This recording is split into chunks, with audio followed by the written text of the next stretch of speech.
Oh, I'm sorry, my name is Brent Ritzel. Last name is R-I-T-Z-E-L.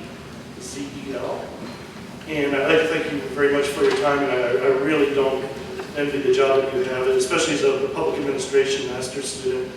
And I'm going to get to some of those reasons, kind of what we're having to deal with as a community that makes this very difficult for us. You guys have been basically given the impossible task of regulating a technology that has already been exempted from 7 different major and essential federal environmental and public health protections. The Clean Water Act, Safe Drinking Water Act, the Resource Conservation and Recovery Act, the Comprehensive Environmental Response, Compensation and Liability Act, the National Environmental Policy Act, the Emergency Planning and Community Right to Know Act, and the Superfund Law. Well, obviously, fracking was never supposed to be regulated. That's the whole plan with it. But it does seem to me that if you were tasked with such a project, the very first step would be to put all those protections back into regulations.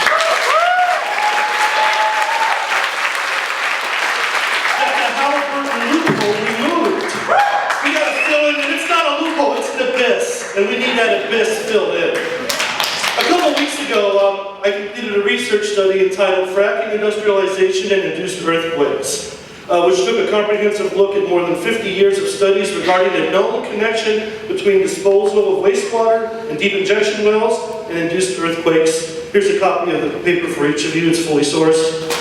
And I did it under the supervision of the chair of SIU's geology department.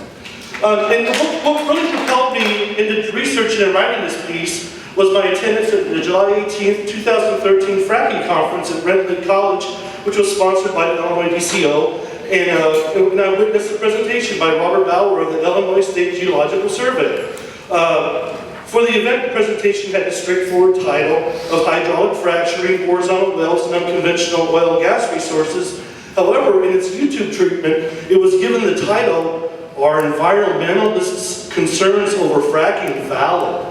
And so really, this was the whole spin and the whole angle that was played with that. Now, instead of addressing the real and substantive concern of damaging wastewater-induced earthquakes as large as magnitude 5.7, which anyone who's a geologist or a seismologist knows that, Bauer tells the audience that fracking process does not induce felt earthquakes. And in fact, he kind of dealt with it in a bit of a mocking way. As you can see, he shows the range for hydraulic fracking in the -4 to -2 range on the Richter scale. Because it's a logarithmic scale, it can go negative. You know, frankly, quite literally, mocking people who would even suggest or feign that there might be earthquakes related to fracking beyond that range. What he failed to mention is the fact that wastewater deep well injections, which he does understand as part of the process, because he referred to wastewater injection throughout his presentation, so he does understand it's part of the process, but yet he still ended up denying that there's any earthquakes that we need to be concerned about. Now, in my public administration class, I learned this sort of thing is called capture. Capture 30 seconds. Of a governmental agency. That's when they're completely co-opted, they're completely compromised, and their mission is no longer the mission of the agency, but is the mission of the industry. Yeah.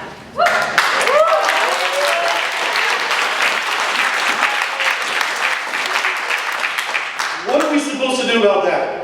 Yeah. Because, Paul, to answer your question, who's writing the regulations regarding seismology?